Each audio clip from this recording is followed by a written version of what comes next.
ब्रादब बामुलाजा में मैं फजल इमाम मलिक।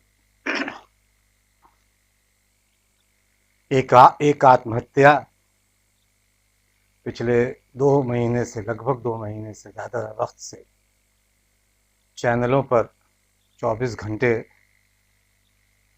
खबर में बनी रहती है। देश में लगातार आत्महत्याएं हो रही हैं, लोग बेरोजगारी से मर रहे हैं, भूख से मौतें हो रही हैं, रोजगार छिन रहा है, अर्थव्यवस्था बेपटरी हो गई है। चीन की घुसपैठ अभी भी बरकरार है गलवान घाटी और उस इलाके में, लेकिन कहीं कोई चर्चा नहीं। और कोरोना से 66-67 हज़ार लोगों की मौतें हो गई, लेकिन इस पर कोई चर्चा नहीं हो रही है। पूरे देश को एक अदद मौत के लिप पर उलझाए रखा गया है, और हद तो ये है कि सब पत्रकारिता के नाम पर हो रहा है। हम इस पे बात करेंगे, आज दूसरी चीज़ों पे बात करेंगे, लेकिन इससे पहले एक गुजारिश है कि अगर बादब बामुलाजा को अभी तक आपने सब्सक्राइब नहीं किया तो इसे सब्सक्राइब करें, शेयर करें, लाइक करें और बेल आइकन ज़रूर दबाएं। तो एक आत्महत्या 14 जून को हुई मुंबई में, उस पर अभी देश में एक अलग तरह का माहौल बनाने की कोशिश की जा रही है। चैनल जांच एजेंसियां बन गई हैं, जांच एजेंसी चैनलों के कहे के मुताबिक काम कर रही है। क्या ऐसा है? क्या चैनलों को वो सारी महत्वपूर्ण जानकारियां जांच एजेंसियां मुहैया करा रही हैं? लगता तो ऐसा ही है, इसलिए जांच एजेंसियों की नीयत पे शक भी हो रहे हैं। लेकिन दरअसल स्याह और सफ़ेद का फैसला चैनलों पर नहीं हो सकता। स्याह और सफ़ेद का फैसला अदालतों में तय होगा। बहुत सारे मामले हमने देखे जिसमें चैनलों ने किसी को विलन बना डाला, किसी को आतंकवादी बना डाला, किसी एक तबलीगी जमात को लेकर क्या क्या मनगढ़ंत किस्से सुनाए गए, और अदालत ने जब अपना फैसला सुनाया, सारे चैनल कहीं किसी दिल में जा छुपे थे, क्योंकि छुपने की बात तब बार बार उठाई गई थी। अब मैं एक खुदकशी की बात का जिक्र करना चाहता हूं। ये कहीं भी हो सकता है, ये देश के किसी भी हिस्से की, देश के किसी भी प्रदेश के किसी भी जिले के किसी भी प्रखंड के किसी भी गांव की कहानी हो सकती है। हम इसको कहीं सीमित नहीं रखते। हो सकता है ये बिहार की कहानी हो, बिहार के किसी गांव में, या फिर उत्तर प्रदेश, मध्य प्रदेश या और किसी भी राज्य में एक किसी ने खुदकशी की, और उसके जेब से जो पर्चा निकला, उसमें जो बातें कही गई वो ये है कि मैं ये सुसाइड गरीबी व बेरोजगारी की वजह से कर रहा हूँ।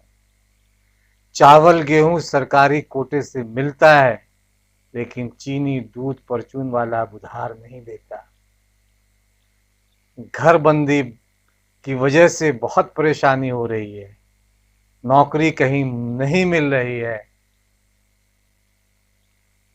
रेलवे ट्रैक पर इस व्यक्ति की लाश 2 टुकड़ों में पड़ी मिली थी। इससे समझा जा सकता है देश के हालात कैसे हैं। चैनल एक आडंबर, एक अपनी बनी बनाई दुनिया के पीछे भाग रहे हैं, और रेलवे ट्रैक पर एक व्यक्ति इसलिए खुदकशी कर रहा है, सुसाइड कर रहा है, क्योंकि उसके पास रोजगार नहीं है। खाने के लिए दूध चीनी परचून वाला अब उसे उधार नहीं दे रहा है, रोजगार नहीं, उसे नौकरी नहीं है। संजीवा को हमने पहले भी अपने इस कार्यक्रम में सुना था। उन्होंने कुछ उनके प्रतिरोध की आवाज़ जो उनकी गूंजती है वो कहीं अंदर तक उतरती है। उस प्रतिरोध की आवाज़ को सुने और जीवन और देश के हालात को बेहतर तरीके से समझें।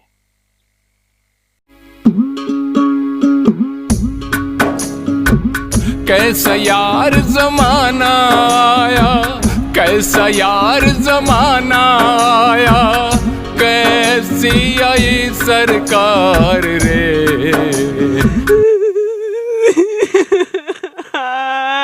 भारत माँ को नंगा कर दिया, देखो भरी बाजार रे। भारत माँ को नंगा कर दिया, देखो भरी बाजार रे।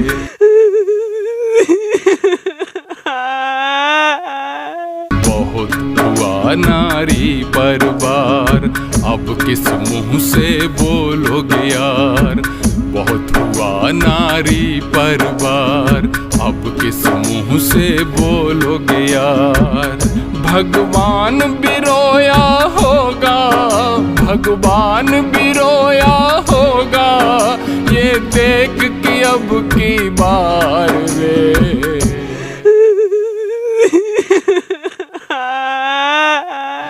भारत माँ को नंगा कर दिया, देखो भरी बाजार रे। कैसा यार जमाना आया, कैसा यार जमाना आया, कैसी आई सरकार रे। भारत माँ को नंगा कर दिया, देखो भरी बाजार रे। भारत माँ को नंगा कर दिया, देखो भरी बाजार रे।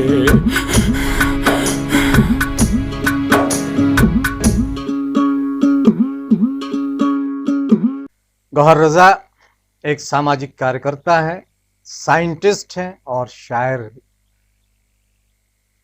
उन पे देशद्रोह की बात भी उन्हें लेकर कही गई थी।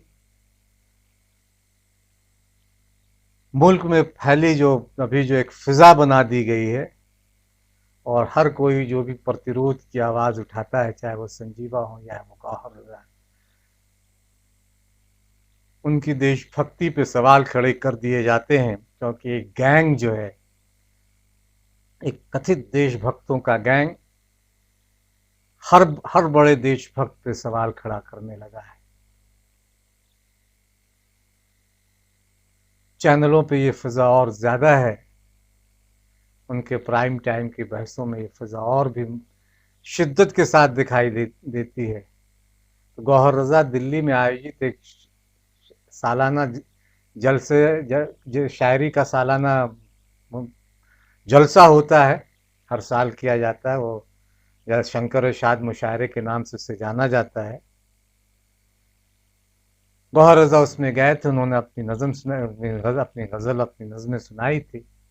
जाहिर है कि वो नज़में, वो गज़लें भी एक प्रतिरोध की आवाज़ के तौर पर हम तमाम लोग जानते हैं कि साहित्यकार, रचनाकार, सृजनकर्मी सत्ता के विरुद्ध ही खड़ा दिखाई देता है अधिकांशतः। कुछ लोग सत्ता के साथ भी कदम ताल करते हैं, लेकिन अधिकांशतः। और फिर जब उनकी गज़ल के बाद वो एक तिहाड़ी चैनल है, उसने उन्हें देशद्रोह का तमगा उनके माथे पे चस्पा कर दिया, जिसे बाद में वो अदालत में उन्होंने चुनौती दी, और अदालत ने उस चैनल से कहा कि आप माफी मांगे इनसे। हालांकि उस मुशायरे को पहले अफजल प्रेमी गैंग का मुशायरा भी करार दिया, और फिर शायद गौहर रजा के गज़ल के चंद कुछ शेर उठाकर उन्हें राष्ट्र विरोधी और देशद्रोही साबित करने की कोशिश की गई। लेकिन उस चैनल यानी जी न्यूज़ को मुंह की खानी पड़ी। अदालत ने उन्हें कहा आप गलत हो, आप माफ़ी मांगो। आप सुने वो जो उन्होंने कही, गौहर रजा की शायरी को सुने कि धर्म में लिपटी वतन परस्ती क्या क्या स्वांग रचाएगी, मसली कलियां झुलसा गुलशन जर्द खिजां दिखलाएगी। यूरोप जिस वहशत से अब भी सहमा सहमा रहता है, खतरा है वह वहशत मेरे मुल्क में आग लगाएगी। जर्मन गैस कदों से अब तक खून की बदबू आती है, अंधी वतन परस्ती हमको उस रास्ते ले जाएगी। अंधे कुएं में झूठ की नाव तेज चली थी मान लिया, लेकिन बाहर रोशन दुनिया तुमसे सच बुलवाएगी। नफरत में जो पले बड़े हैं, नफरत में जो खेले हैं, नफरत देखो आगे आगे, उनसे क्या करवाएगी।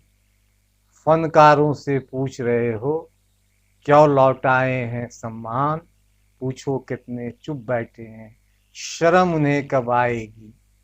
तो ये गजल थी जिसे लेकर उन पे देशद्रोह और उन पे कई तरह के आरोप लगे, लेकिन अदालत ने उन्हें उन तमाम आरोपों से न सिर्फ बरी किया, बस उस चैनल की फटकारा भी।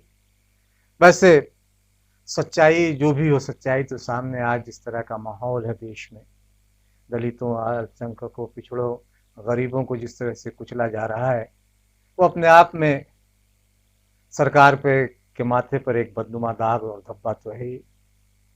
उत्तर प्रदेश से एक तस्वीर देखें, वहां एक दलित महिला के साथ क्या किस तरह का सलूक किया जा रहा है, उसे देखें और गौहर रज़ा की इस गज़ल को समझने की कोशिश करें, क्योंकि सवाल बहुत सारे हैं। उन सवालों में देश का सवाल सबसे बड़ा है। देश रहेगा, हम भी रहेंगे, हम आपस में लड़ते झगड़ते भी रहेंगे, लेकिन बड़ा सवाल देश का है।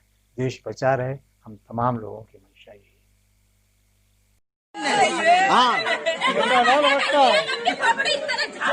जा हटा दुपट्टा, हटा दुपट्टा, दुपट्टा हटा, दुपट्टा तेरा